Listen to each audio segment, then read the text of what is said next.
everyone. My name is Amanda, and I'm going to do my presentation on religious exemptions for vaccines.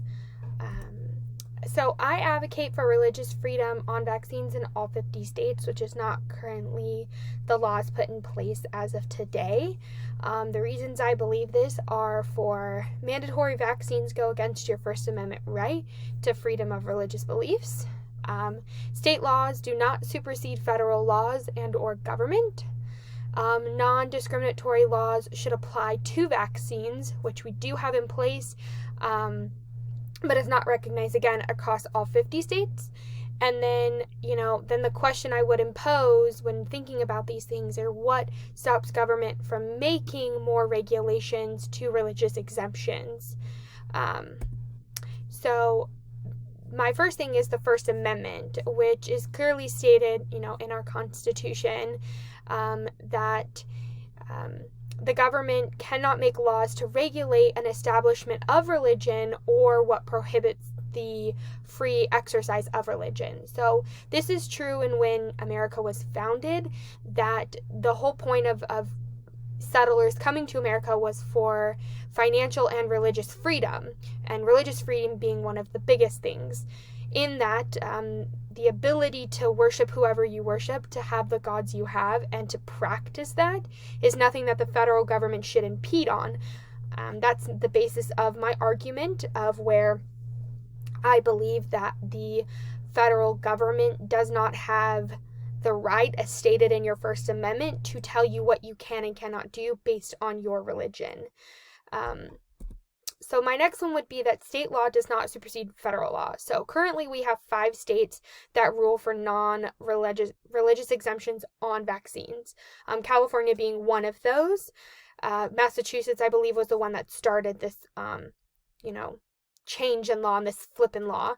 One of the biggest things that we've seen where federal law under the First Amendment come into play for the state level was Obamacare. There were 71 companies that won a lawsuit against Obamacare and the federal government. I believe it was Chick-fil-A, Hobby Lobby, and a couple other companies that sued against Obamacare because in Obamacare it stated that they had to provide contraception, birth control of different sorts to their employees under the laws that Obamacare put in place. Those companies are Christian-based companies that don't believe in birth control. They won in 2014 against this, and it was a big stride for conservatives in religious freedom and choosing on the side of freedom that the federal government cannot impose anything, even at the state level, that will go against your true religious beliefs. So I think that goes to pose is where do you draw the line? If you say that somebody can't receive birth control under an act, well then why wouldn't I be able to receive the health care that I choose to receive, which would go into, for IDs, we allow exemptions for head coverings for anybody, regardless of 9/11. This was something that, came in after.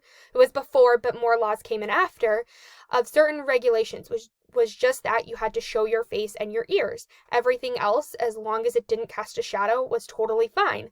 That was a federal law that was enacted, that came into place, and all states have agreed upon.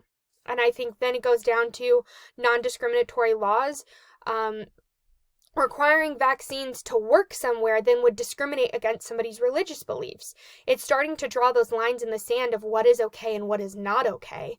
And then who draws those lines? I think that's the biggest thing is where I stand, in that if your religion goes against something, we've stated that it is one of the most important things, then we should not then draw a line at any point in that sand. So I think that you should think of, do you think religious freedoms are important? Do you think that they are a fundamental exercise of the American person under the First Amendment?